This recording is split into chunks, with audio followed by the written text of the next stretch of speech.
Bismillahirrahmanirrahim. Innal hamdalillah nahmaduhu wa nasta'inuhu wa nastaghfiruh wa na'udzu billahi min shururi anfusina wa min sayyiati a'malina. Man yahdihillahu fala mudilla lahu wa man yudlilhu fala hadiyalah. Wa asyhadu an la ilaha illallah wahdahu la syarika lah wa asyhadu anna Muhammadan abduhu wa rasuluh. Amma ba'd. Rabbi shrah li sadri wa yassir li amri wahlul 'uqdatam min lisani yafqahu qawli. Rabbi zidni ilma warzuqni fahma. Allahumma inna nas'aluka ilman nafi'a wa rizqan tayyiba wa amalan mutaqabbala. Assalamualaikum warahmatullahi wabarakatuh. Sekejap, ya, saya lupa nak pakai mic saya. Sebentar.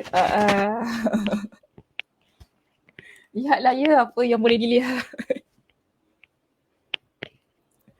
Sekejap ya.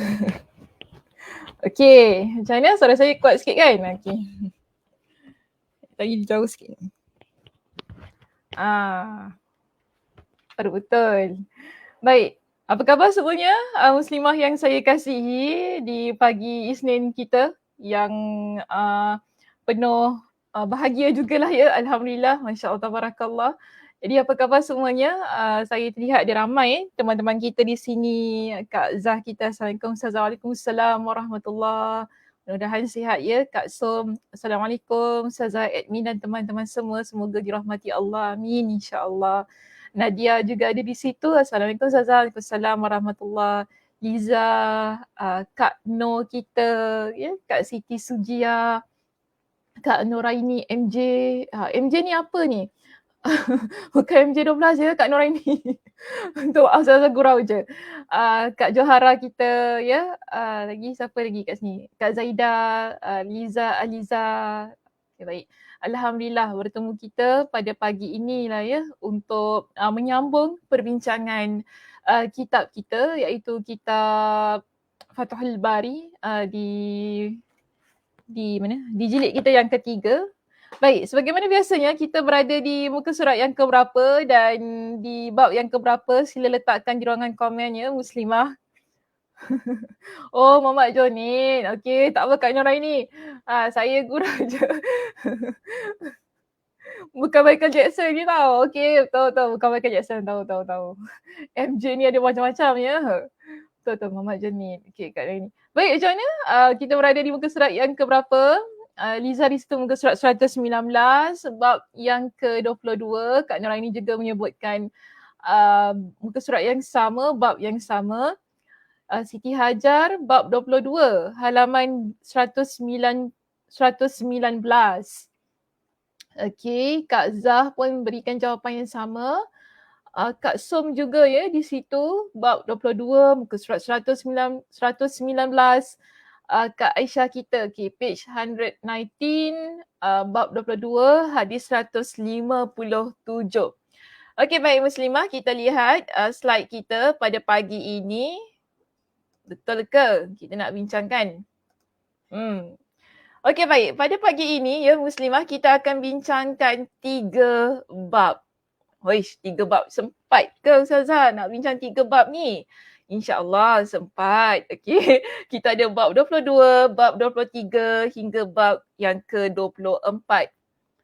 Jadi bab yang ke-22 dan bab 23 saya akan baca hadisnya sahaja, okey, dan juga terjemahan.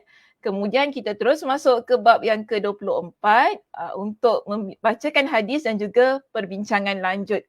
Kerana kalau kita rujuk ya pada bab yang ke-22 dan 23 tidak ada perbincangan yang panjang lebar lah ya. Dia cuma setakat sedikit-sikit sahaja bagi menjelaskan berkenaan dengan perawi, dan juga beberapa perkara lah yang mana bagi saya ianya akan dijelaskan di bab yang ke-24 secara terperinci. Jadi kita akan baca hadis di dalam bab 22 dan 23, kemudian kita akan masuk bab yang ke-24.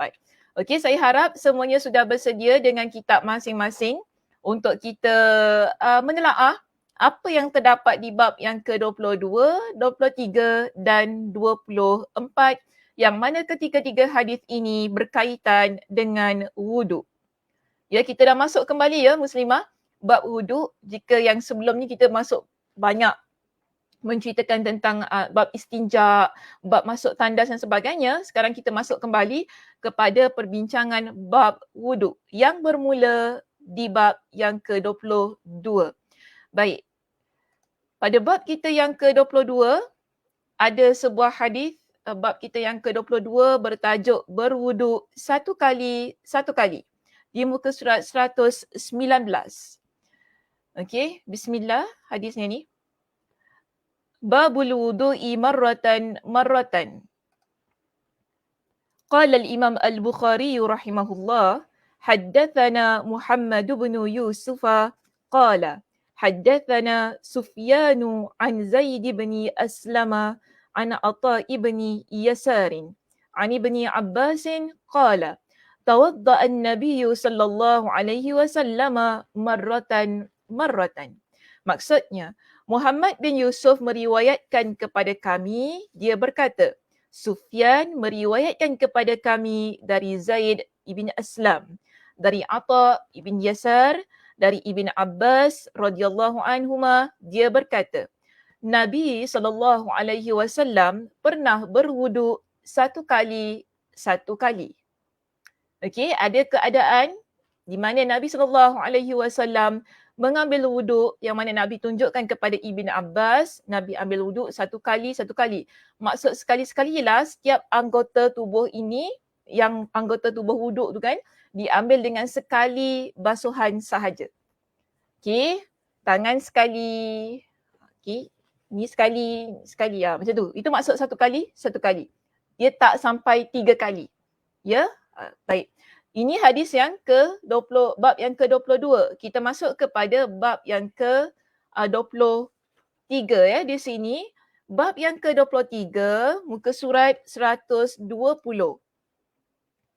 Okey, bab 23, muka surat 120, kita ada satu topik bertajuk berwuduk 2 kali. Jika tadi sekali kan? Okey, baik. Bila masuk bab yang ke-23, tajuknya berbunyi 2 kali. Yang mana hadis ini dalam bahasa Arabnya babul wudu'i marratain. Sekejap ya.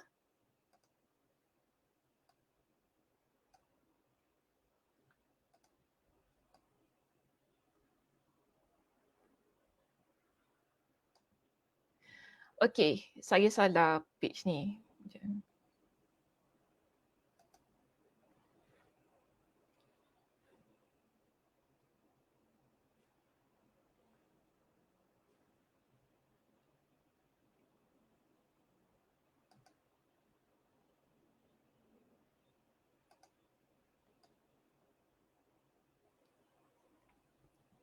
Okey Muslimah, kita lihat di muka surat 120, bab yang ke-23 bertajuk Babul Wudu'i marrataini. Kita baca hadisnya. Qala al-Imam al-Bukhari rahimahullah, haddathana Husain bin Isa qala haddathana Yunus bin Muhammadin qala haddathana Fulayh bin Sulaiman an Abdullah bin Abi Bakr bin Amr bin Hazm an Abbad bin Tamim an Abdullah bin Zaid anna an-nabiy sallallahu alaihi wasallam tawadda'a marrataini. Baik, maksudnya di sini Husain bin Isa meriwayatkan kepada kami, dia berkata, Yunus bin Muhammad meriwayatkan kepada kami, dia berkata, Fulayh bin Sulaiman meriwayatkan kepada kami dari Abdullah ibn Abi Bakar bin Amr ibn Hazm, dari Abbad bin Tamim, dari Abdullah ibn Zaid, bahawasanya Nabi SAW berwuduk 2 kali. Jadi beza ya dengan hadis yang pertama tadi. Hadis yang pertama tadi kita dapati Nabi SAW berwuduk satu kali untuk anggota wuduknya. Untuk hadis kita yang kedua di sini, bab yang ke-23 di muka surat 120, menunjukkan kepada kita situasi di mana Nabi SAW berwuduk 2 kali. Maknanya untuk setiap anggota wuduk tu kan, Nabi buat 2 kali. Okey, Nabi buat 2 kali. Baik. Kita selesai ya baca hadisnya. Kita terus masuk pada hadis yang ke-24. Baik, hadis kita yang ke-24 di muka surat 122. Agak sedikit panjang ya hadis kita di muka surat 122, bab yang ke-24. Okey. Hadis yang ke bab 24 ini kita dapati bahawa dibincangkan kepada kita secara penuh ya bagaimana cara pengambilan wuduk yang dilakukan oleh Nabi SAW. Dan di dalam bab ini menunjukkan kepada kita bahawa Nabi SAW berwuduk 3 kali. Sesuai dengan bab dengan topik bab ni ataupun tajuk pada bab ini, iaitu babul wudu'i thalathan. Berwuduk 3 kali. Baik, kita baca hadisnya di situ. Qala al-Imam al-Bukhari rahimahullah, haddathana Abdul Aziz bin Abdullah al-Uwaisi qala حدثني إبراهيم بن سعد عن ابن شهاب أن عطاء بن يزيد أخبره أن حمران مولى عثمان أخبره أنه رأى عثمان بن عفان دعا بإناء فأفرغ على كفيه 3 مرار فغسلهما ثم أدخل يمينه في الإناء فمضمض واستنشق ثم غسل وجهه 3 ويديه إلى المرفقين 3 مرار ثم مسح برأسه ثم غسل رجليه 3 مرار إلى الكعبين ثم قال رسول الله صلى الله عليه وسلم من توضأ نحو وضوئي هذا ثم صلى ركعتين لا يحدث فيهما نفسه غفر له ما تقدم من ذنبه.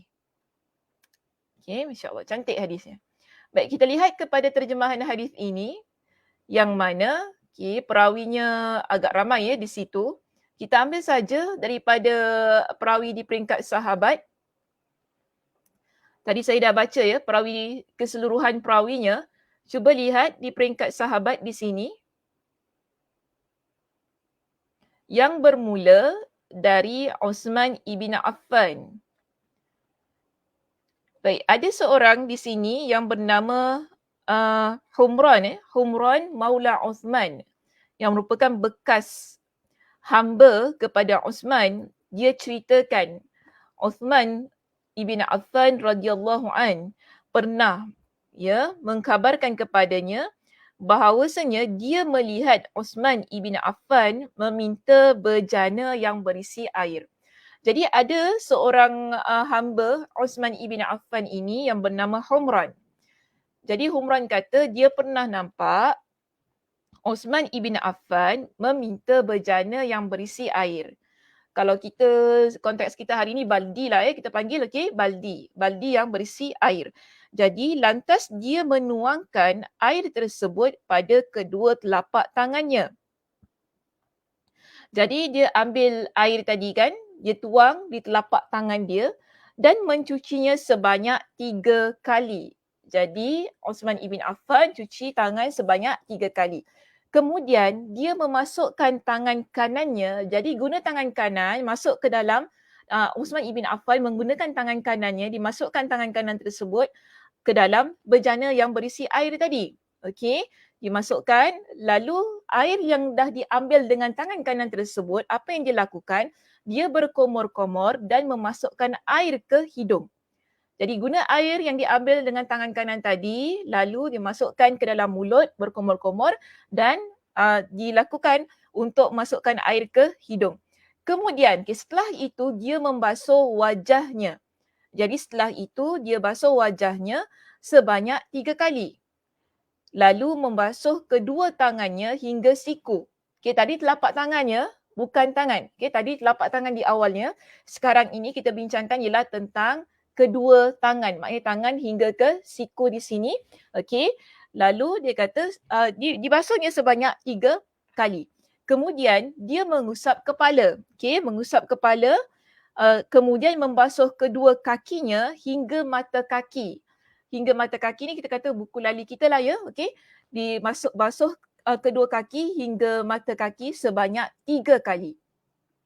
Dan setelah itu, apa yang dikatakan oleh Uthman ibn Affan setelah dia berwuduk itu tadi yang dilihat oleh Humran. Humran jangan lupa siapa dia? Dia adalah Maula Uthman. Maksudnya bekas bekas hamba kepada Uthman.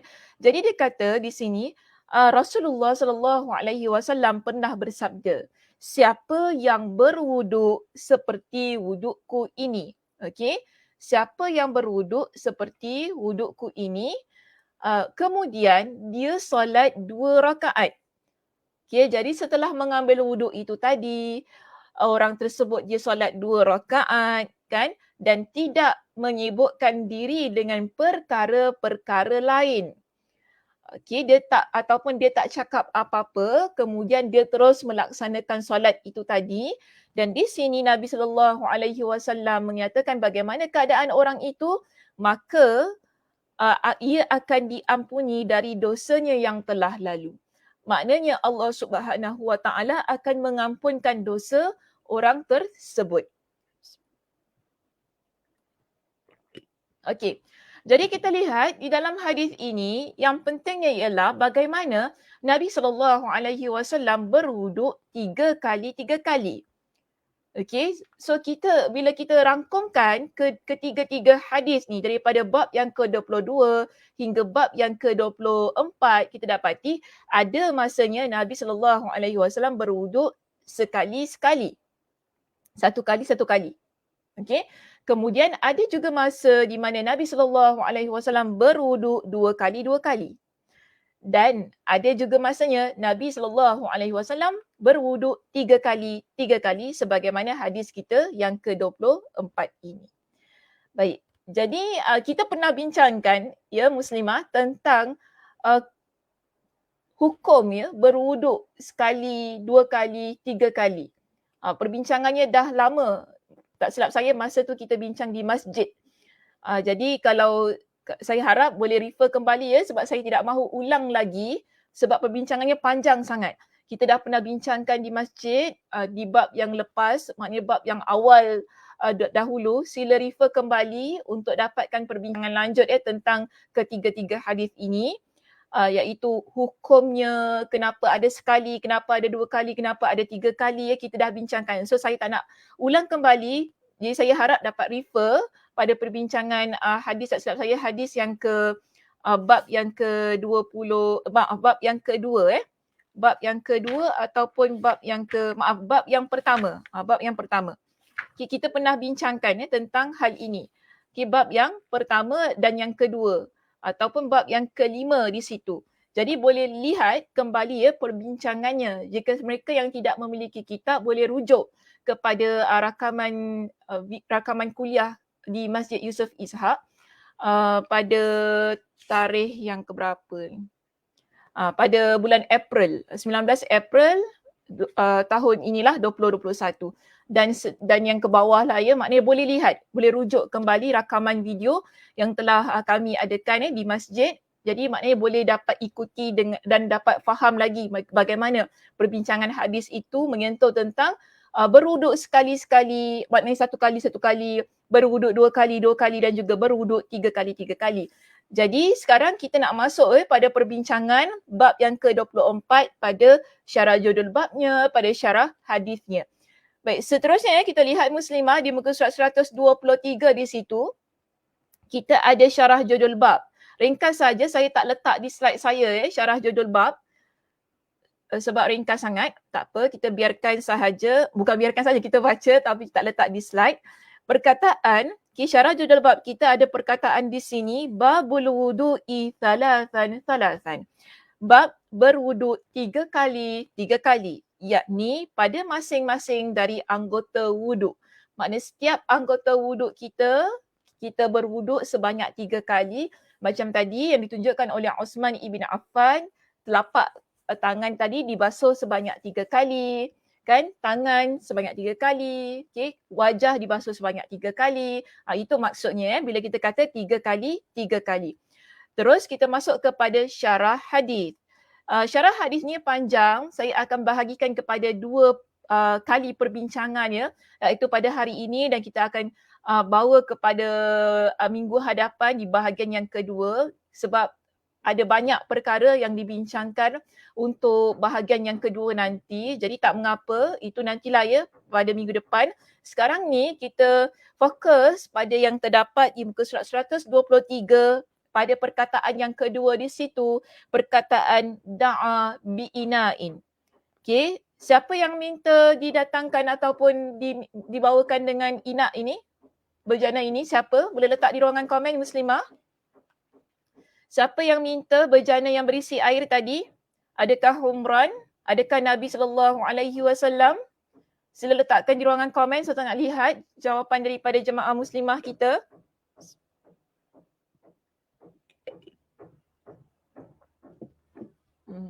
Siapa pula yang dah mengetuk-ketuk ni?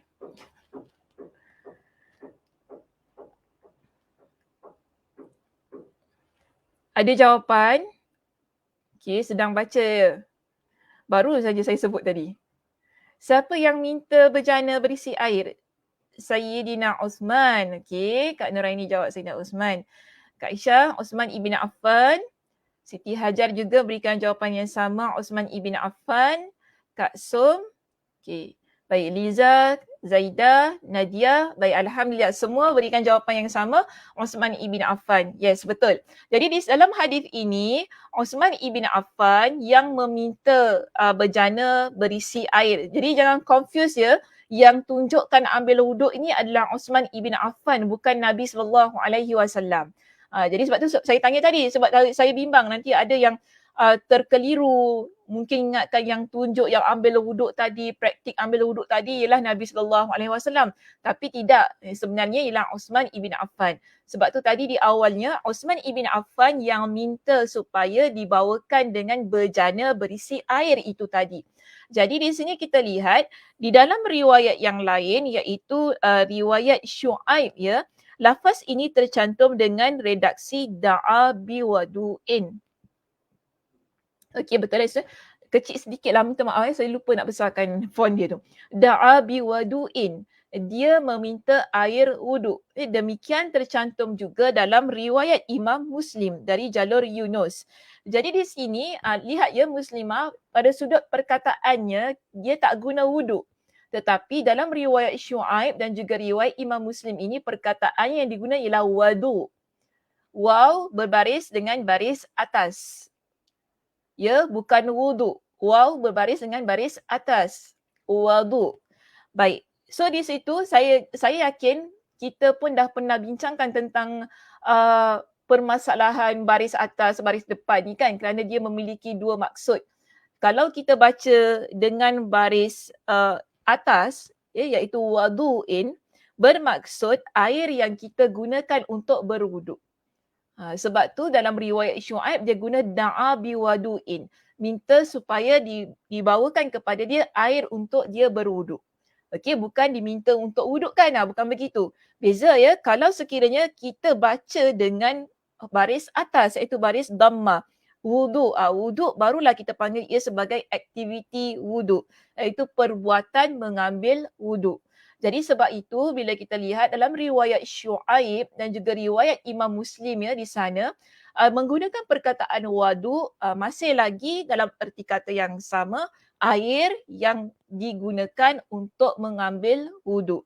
Jadi daripada perkataan ini apa yang boleh kita fahami ialah hadis ini menunjukkan bolehnya meminta bantuan orang lain untuk membawakan air yang akan digunakan untuk berwuduk. Maknanya tak salah ya kita minta orang lain untuk ambilkan kita dengan air ataupun baldi yang berisi dengan air untuk kita gunakan bagi melaksanakan wuduk itu tadi. Okay, boleh sahaja tidak menjadi masalah. Baik, seterusnya kita pergi kepada perkataan fa'afragha. Ya, di muka surat 124 ya. Fa'afragha maksudnya menuangkan. artinya sabba. Okay, sabba ni juga maksud menuangkan. Dan kita ada perkataan di situ ala kaffaihi thalatha mirarin. Okay, pada kedua telapak tangannya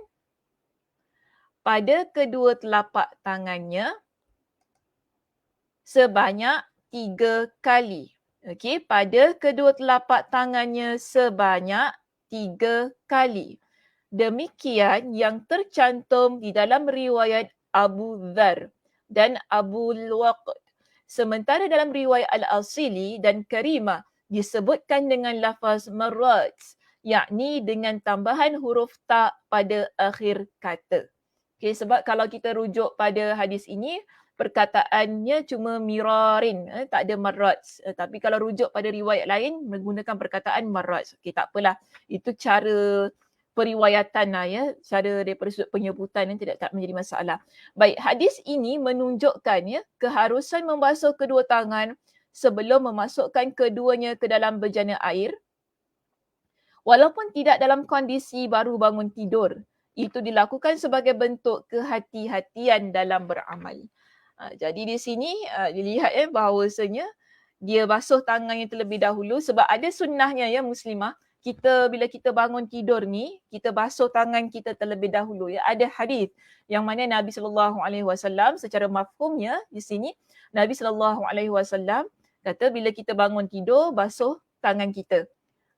Ni ada sunnahnya. Sebab tu tadi dia sebut walaupun tidak dalam kondisi bangun tidur tu tadi kan, baru bangun tidur, tetapi ia merupakan sesuatu yang boleh dilakukan, tidak menjadi masalah untuk kita basuh tangan kita sebanyak 3 kali tu tadi. Maknanya di sini ialah kita bimbang mungkin tangan kita ada terpegang kan apa-apa kuman, kotoran yang kita tak tahu. Sebab tu basuh tangan 3 kali tu tadi. Sama juga masa kita tidur, mungkin ada ialah kita tidur ni tak sedar walaupun kita kata kaki kita bersih Ustazah, betul kaki kita bersih. Tapi wallahualam lah ya, mungkin kita ada terpegang something yang kotor ke apa semasa kita tidur yang kita tidak sedar. Sebab itu bila bangun sunnahnya daripada tidur itu ialah membasuh tangan kita iaitu membasuh kedua telapak tangan kita. Jadi sama juga bila kita berwuduk, kenapa kita basuh kedua telapak tangan kita tu tadi kan sunnahnya di situ ialah kerana ia merupakan sesuatu hal untuk membersihkan tangan sebelum kita pegang anggota tubuh badan kita yang lain. Nampak cantik agama kita ni ya. Bila kita nak wuduk sebab kita akan pegang wajah kita akan pegang anggota tubuh badan yang lain. Jadi sebelum kita sentuh apa-apa yang pada anggota wuduk yang lain ini, basuh tangan. Jadi kalau ada kotoran pada tangan itu tadi, dia akan bersih dan dia tak jangkit lah ya pada wajah ke telinga ke apa-apalah, hidung. Tadi kan nak masukkan air ke dalam hidung semua. Dia tidak memberikan kesan kepada anggota tubuh badan yang lain. Jadi sebab tu ni hikmahnya mengapa diperintahkan supaya membasuh tangan sebanyak 3 kali itu tadi. Baik, seterusnya kita lihat pada perkataan yang berikutnya di sini. Thumma adkhala yaminahu. Kemudian dia memasukkan tangan kanannya. Okey. Kemudian dia memasukkan tangan kanannya. Maknanya di sini kita lihat pada perbincangannya, berdasarkan lafaz ini jelaslah bahawa hadis ini menunjukkan bolehnya mencedok air dengan tangan kanan. Sebahagian ulama berdalil dengannya dan menyatakan bahawa niat tidak menjadi syarat dalam mencedok air. Argumentasi seperti ini kurang tepat kerana hadis di atas tidak menafikan hal itu dan tidak pula menetapkannya. Jadi di sini pasal cedok dengan tangan kanan ke, nak guna gayung ke apa, itu sebenarnya perbincangan yang lain lah ya. Tapi yang penting ialah boleh saja. Kalau kita tak ada alat lain, kita guna tangan kita untuk mencedok air tadi dengan tangan kanan kita. Itu maksudnya yang nak dikatakan di sini. Baik, seterusnya kita ada perkataan famadmada wastansyara. Wastanthara. Saya lihat di sini dalam kitab ni dia gunakan perkataan wastanthara dalam perkataan tu. Yang mana seharusnya menggunakan perkataan wastansyaqa. sesuai dengan lafaz yang terdapat dalam hadis kita. Okey, tapi tak apalah, dua-dua boleh saja sebab di sini dijelaskan maksud pada kedua-duanya. Lalu dia berkomor-komor dan mengeluarkan air dari hidung.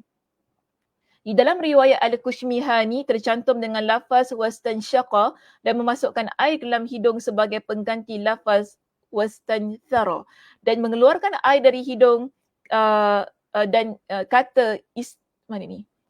Dan masukkan air ke dalam hidung sebagai pengganti lafaz wastanthara dan mengeluarkan air dari hidung. Okey. Kalau kita guna perkataan wastansyaqa, okey, wastansyaqa maksudnya kita masukkan air ke dalam hidung. Tapi kalau kita guna perkataan wastanthara, maksudnya kita keluarkan air dari hidung. Okey, satu masukkan, satu keluarkan. Beza maksud pada dua-dua lafaz ini lah, tapi tetap air dalam hidung tu. Cuma bila kalau guna perkataan wastansyaqa, maknanya kita masukkan air dalam hidung. Tapi kalau mengguna perkataan wastanthara, okey, wastanthara maksudnya ialah kita keluarkan air dari hidung. Yang mana masuk dan keluarkan air dari hidung ni adalah kedua-duanya merupakan yang kita lakukanlah semasa berwuduk itu tadi. Jadi tak salah kalau nak guna wastansyaqa ataupun wastanthara, boleh saja. Dan dijelaskan di sini kata istansyaqa lebih umum daripada kata istanthara. Di dalam riwayat Syuaib yang mendatang, maknanya yang akan datang nanti, yakni pada bab berkomor-komor akan dicantumkan penjelasan ketiga kata tersebut. Jadi penjelasan ini nantilah kita ada satu bab yang khusus tentang berkomor-komor, tentang masukkan air dalam hidung, keluarkan air dari hidung kan. Ketiga-tiga perkataan ini kita akan jelaskan dengan lebih terperinci pada bab yang lain. Okay, so this one kita just touch and go sajalah ya. Okay, touch and go. Touch and go, okay, tak apalah. Saya tidak melihat adanya pembatasan dengan jumlah dalam hadis ini. Jadi bila kita baca hadis ini ya muslimah, kita dapati bila part hidung ni dan juga komor-komor di sini kan, Imam Ibn Hajar kata apa? Tidak ada pembatasan jumlah. Maknanya tidak disebut sebanyak 3 kali. Okey. Memang Ibn al-Munzir menyebutkan jumlah dari jalur Yunus dan dari Az-Zuhri. Tetapi ada riwayat yang lain. Riwayat lain yang menunjukkan berkomor-komor dan memasukkan air ke dalam hidung itu, ada riwayat lain yang menyebutkan tentang jumlah 3 kali. Yang mana disebutkan dari riwayat Ibn al-Munzir tadi kan, dari jalur Yunus, dari Az-Zuhri. Demikian juga Abu Daud, Imam Abu Daud ada meriwayatkan hadis itu dari kedua jalur yang disebutkan dari Osman.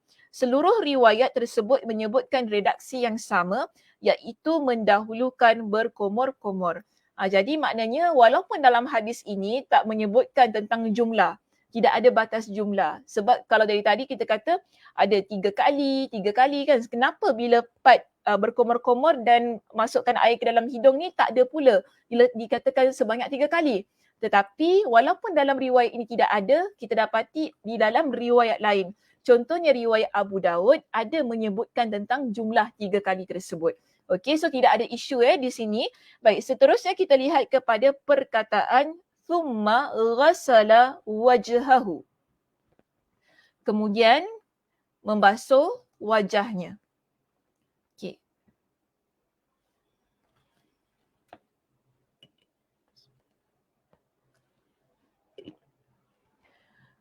Thumma ghasala wajhahu. Muka surat 124, kemudian kita akan sambung 125. Baik, di sini. Kemudian dia membasuh wajahnya. Bila kita lihat tadi tentang awalnya disebut berkenaan dengan berkomor-komor, kemudian memasukkan air ke dalam hidung kan. Dikatakan di sini ini menunjukkan bahawa berkomor-komor dan memasukkan air ke hidung lebih dahulu dilakukan sebelum membasuh wajah. Maknanya kita tak basuh wajah kita dulu. Tapi kita basuh, kita komor-komor dulu, masukkan air ke dalam hidung, keluarkan, jangan tak keluarkan ya. Masukkan air ke dalam hidung, kemudian keluarkan, barulah kita basuh wajah kita. Maka di sini dijelaskan kepada kita, Imam Ibn Hajar Al-Asqalani dijelaskan begini. Para ulama menyebutkan bahawa hikmah yang terkandung di balik itu adalah dengan mengacu pada sifat-sifat air.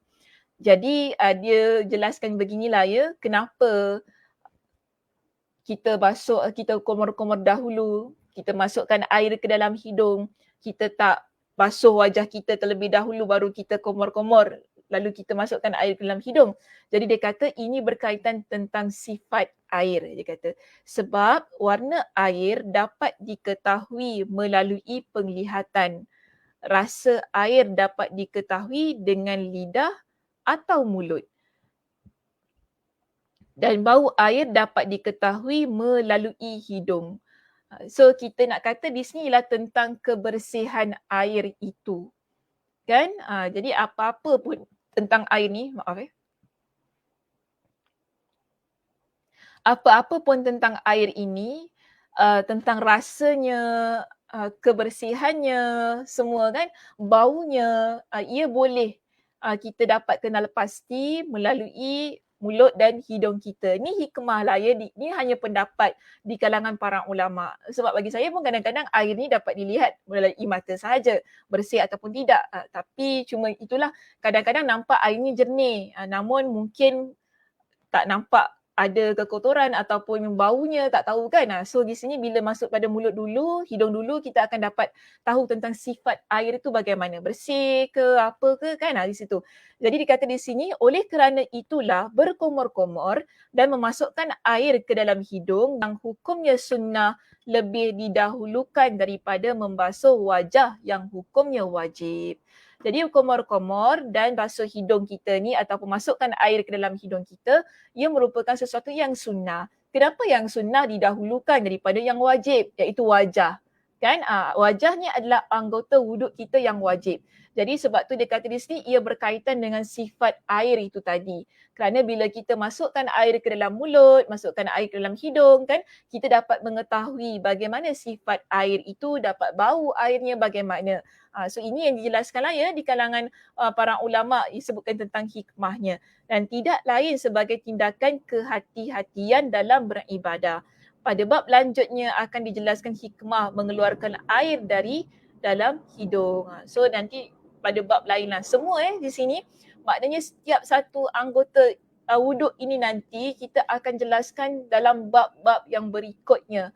Ada bab yang lebih terperinci yang akan menjelaskan kepada kita ya, tentang anggota wuduk ini. Ada hadis-hadis Nabi SAW yang lain.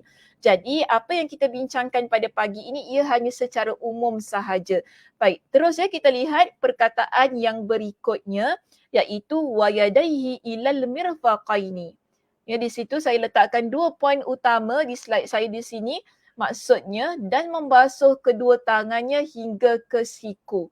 Dan tiap-tiap tangan dibasuh sebanyak 3 kali. Ini ada disebutkan di dalam lafaz hadis kita di sini. Thumma ghasala wajhahu thalathan. Okay, wajah juga tadi ya dibasuh sebanyak 3 kali. Kemudian tangan sekarang kita masuk kepada perbincangan tangan itu, iaitu dibasuh tangannya hingga ke siku thalatha mirarin. Okay, dimasukkan pada jumlah 3 kali juga.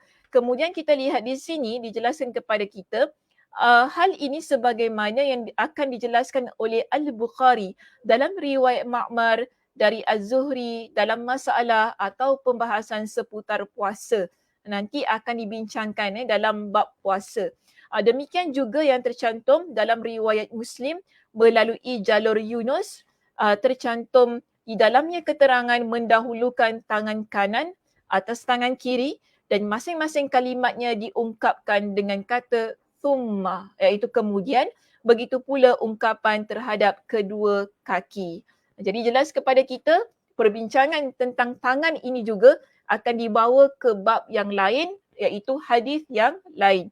Baik, seterusnya kita berada di perkataan kita yang terakhir pada pagi ini iaitu thumma masaha bi ra'sihi. Okey, summa masaha bi ra'sihi. Apa maksudnya tadi? Kemudian mengusap kepalanya. Di dalam dua riwayat yang telah lalu, lafaz ini disebutkan tanpa huruf ba. Tidak ditemukan dalam riwayat Al-Bukhari dan Muslim yang menyebutkan jumlah pengusapan tersebut. Demikian pendapat majoriti ulama.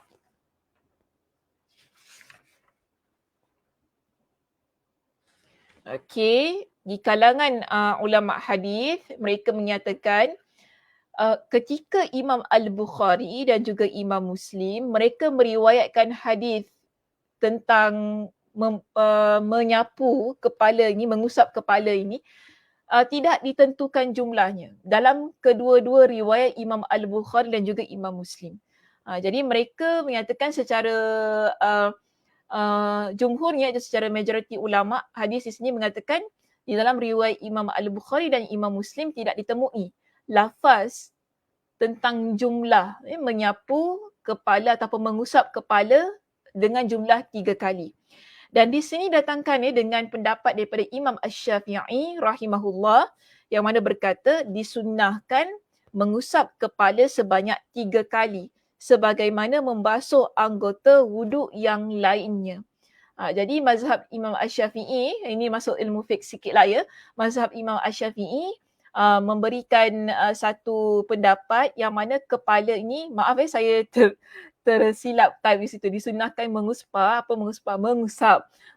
kepala sebanyak 3 kali sebagaimana membasuh anggota wuduk yang lain.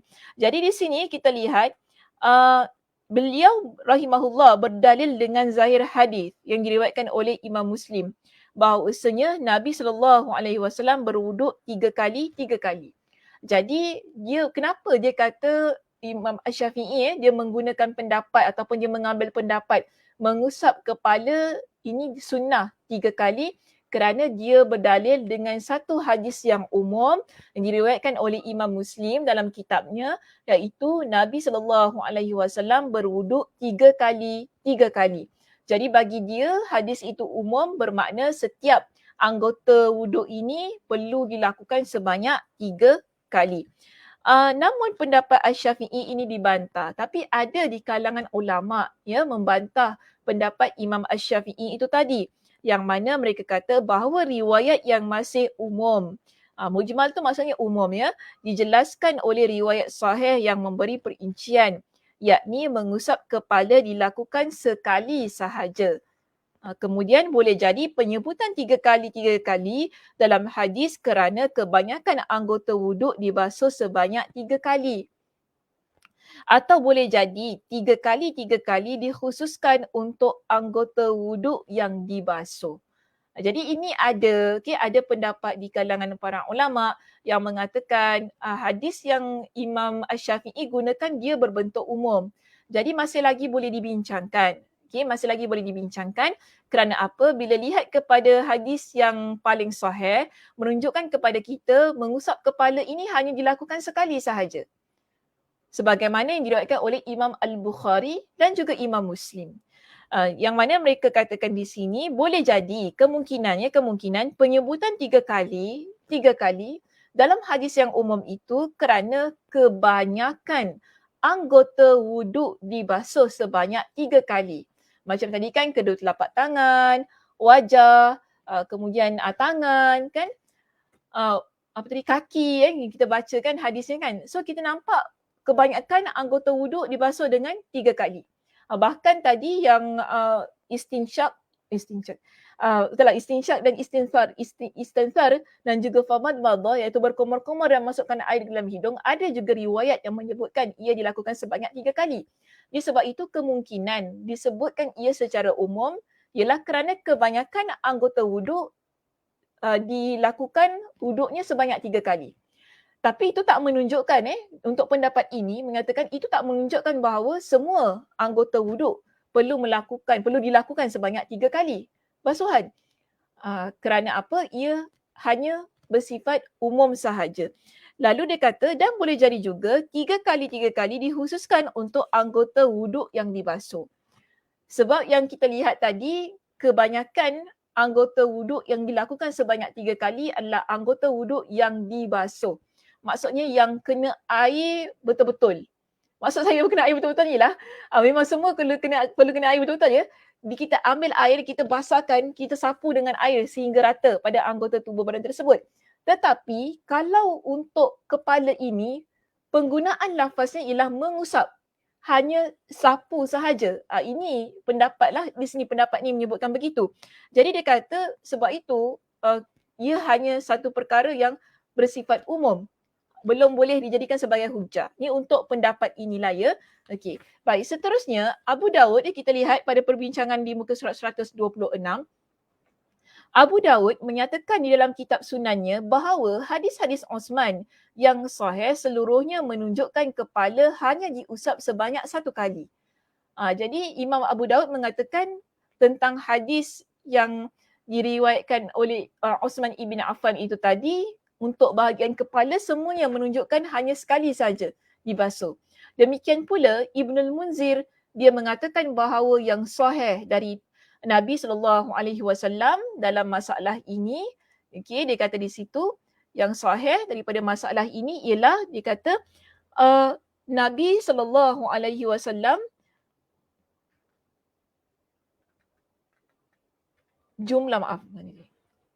Demikian pula Ibnul Munzir, dia mengatakan bahawa yang sahih dari Nabi SAW dalam masalah jumlah mengusap kepala adalah satu kali. Selain itu, pada prinsipnya mengusap adalah sebuah keringanan. Maknanya di sini kalau kita lihat di dalam hadis-hadis yang lain kita dapati bahawa banyak hadis menunjukkan mengusap kepala ni hanya sekali saja. Tidak dengan 3 kali. Lalu kita lihat lagi perbincangannya. Jadi tidak dapat dianalogikan dengan membasuh yang tujuannya meratakan air ke seluruh anggota wuduk yang dibasuh. Jadi tak sama. Sebab itu untuk kepala yang menggunakan lafaz mengusap ataupun cara mengusap ini dibuat sebanyak sekali sahaja. Tak sama dengan anggota tubuh badan yang memerlukan air dibasahkan ke seluruh, diratakan ke seluruh anggota wuduk yang dibasuh. Hal lainnya, seandainya bilangan 3 kali juga diberlakukan saat mengusap, bererti bentuknya sama dengan membasuh. Jadi dalam pendapat ini pula mengatakan kalau kita nak ambil pendapat yang mengatakan basuh kepala, mengusap kepala ni adalah sebanyak 3 kali, ia menunjukkan bahawa itu merupakan satu bentuk yang sama dengan membasuh. Maknanya perlu dibasahkan. Sebab makna hakiki dari membasuh adalah meratakan air pada anggota wuduk. Sementara menggosok tidaklah disyaratkan. Demikian menurut pendapat yang sahih dari majoriti ulama'. Ada juga pendapat yang agak berlebihannya di sini yang menyatakan yang disebut oleh Abu Ubaid. Dia kata kami tidak mengetahui seorang ulama salaf pun yang menganjurkan untuk mengusap kepala sebanyak 3 kali kecuali Ibrahim At-Taimi. Jadi pendapat dia ni agak kita kata ekstrim sedikit lah ya bila dia kata begitu. Kerana apa? Imam Ibn Hajar Al-Asqalani dia betulkan pendapat ini. Dia kata apa yang dikatakan oleh Abu Ubaid masih perlu ditinjau kembali. Sebab Abu Ubaid kata tak ada pun di kalangan ulama salaf yang menganjurkan untuk usap kepala ni sebanyak 3 kali. Tapi sebenarnya kenapa Imam Ibn Hajar Al-Asqalani kata ia perlu ditinjau sekali lagi pendapat beliau itu? Dia kata begini, kerana hadis tentang hal itu iaitu mengusap kepala sebanyak 3 kali ada diriwayatkan oleh Ibn Abi Shaybah dan Ibnul Munzir dari hadis Anas dan Atha serta perawi lainnya. Kita bukan kata mengusap kepala ni sebanyak 3 kali ni tak ada hadis. Hadisnya ada. Jadi bila Abu Ubaid dia kata itu tidak ada seorang ulama salaf yang menganjurkan, ia adalah pendapat yang perlu ditinjau kembali. Kerana ada hadisnya yang diriwayatkan oleh Ibn Abi Shaybah dan Ibnul Munzir daripada hadis Anas dan Atha serta perawi yang lain. Jadi di sini dikata Abu Daud meriwayatkan dari 2 jalur yang salah satunya disahihkan oleh Ibn Khuzaimah. Dan hadisnya adalah hadis yang sahih tentang mengusap kepala sebanyak 3 kali. Dan ulama yang lain iaitu hadis Osman yang berkenaan dengan mengusap kepala sebanyak 3 kali. Dan menurut kaedah, tambahan keterangan yang dinukil oleh perawi fiqah dapat diterima. Jadi kalau kita nak kata tentang mengusap kepala ni tak ada hadisnya, sebanyak 3 kali tu tak ada hadisnya, ia adalah pendapat yang perlu ditinjau kembalilah kerana hadisnya ada. Contoh riwayat Abu Daud, riwayat Ibn Abi Shaybah, riwayat Ibn Munzir tadi disebutkan di sini kan. Riwayat Ibnul Munzir yang mana didapatkan daripada hadis Anas dan juga Atha. Ini di kalangan sahabat Nabi. So maknanya di situ ini cuma kita kata sebagai khilaf, perbincangan di kalangan para ulama, kerana hadis yang sedang kita baca ini tidak menunjukkan kepada jumlah. Dan kita tahu bila hadis diriwayatkan oleh Imam Al-Bukhari dan juga Imam Muslim yang tidak menunjukkan kepada jumlah ialah hadis yang lebih sahih. Hadis yang lebih sahih daripada riwayat-riwayat yang lain. Maka sebab itu di kalangan para ulama ada yang menyatakan bahawa untuk kepala ni sekali saja kita basuh. Maknanya kita usap. Okay, bukan basuh ya, usap. Sebab penggunaan perkataannya ialah masaha, itu mengusap. Kepala ini sebanyak sekali sahaja. Namun kalau ada di kalangan kita yang nak buat 3 kali, itu juga tidak menjadi masalah. Kenapa? Kerana di sana bukan kita kata tak ada hadis lain. Jangan kita baca hadis ni kita kata, oh tak ada hadis lain tau, usap kepala 3 kali. Ni jangan buat gini bid'ah. Tak boleh cakap gitu. Sebab apa di sini ada hadis yang lain. Sebab tu pentingnya muslimah kita belajar syarah hadis. Bila kita belajar syarah hadis ini, kita nampak di mana kedudukan hadis-hadis tersebut. Yang cakap 3 kali tu dekat mana, yang cakap sekali tu di mana. Jadi kita tak gaduh. Okey, tak gaduh. So siapa yang nak mengusap kepalanya 3 kali boleh sahaja. Sebagaimana juga pendapat yang dipegang oleh Imam Asy-Syafi'i dalam mazhab kita. Okey, pendapat Imam Asy-Syafi'i mengatakan bahawa mengusap kepala sebanyak 3 kali disunnahkan. Bukan kerana semata-mata Imam Asy-Syafi'i berpegang dengan hadis Nabi SAW yang umum yang menunjukkan bahawa Nabi SAW berwuduk sebanyak 3 kali. Tetapi di sana ada riwayat yang lain yang diriwayatkan oleh Ibn Abi Shaybah, Ibn Munzir dan yang mana juga dimuatkan oleh Abu Daud dalam kitab sunannya menunjukkan kepada kita ada riwayat yang menunjukkan mengusap kepala ini dengan 3 kali usapan. Jadi tak perlulah untuk kita rasa nak beramal yang macam mana kalau selama ini kita dah beramal 3 kali usap kepala tu teruskan saja, tak ada masalah. Ini cuma perbincangan supaya kita lebih mudah faham, kita boleh meraihkan kepelbagaian pendapat yang berlaku ketika melakukan sesuatu ibadah. Okey muslimah, itu sahaja perbincangan kita untuk pagi ini. Terima kasih di atas perhatiannya. Okey, panjang lagi perbincangannya sebab kita ada satu lagi hadis di muka surat 130 dalam bab yang sama yang mana nanti saya akan bawa lah ya pada minggu hadapan kita akan bincangkan. Panjang juga ni macam mana nak habis. Mudah-mudahan lah ya minggu hadapan saya akan usaha untuk kita selesaikan muka surat 126 hingga 132. Ya, jadi kita bagikan 2 perbincangannya. Tadi pun awal saya dah beritahu kita takkan habiskan bab kita yang ke-24 ini. InsyaAllah kita akan sambung perbincangannya pada minggu hadapan di muka surat yang akan bermula di muka surat 126. Okey, itu sahaja. Mudah-mudahan Allah Subhanahu Wa Taala memberikan kepada kita semua dengan kefahaman dan juga memberikan kepada kita semua dengan motivasi untuk beramal dengan ilmu yang telah kita pelajari, ya, dan paling penting juga semangat yang tinggi untuk sentiasa mengikuti pengajian-pengajian agama yang dianjurkan oleh masjid-masjid di Singapura.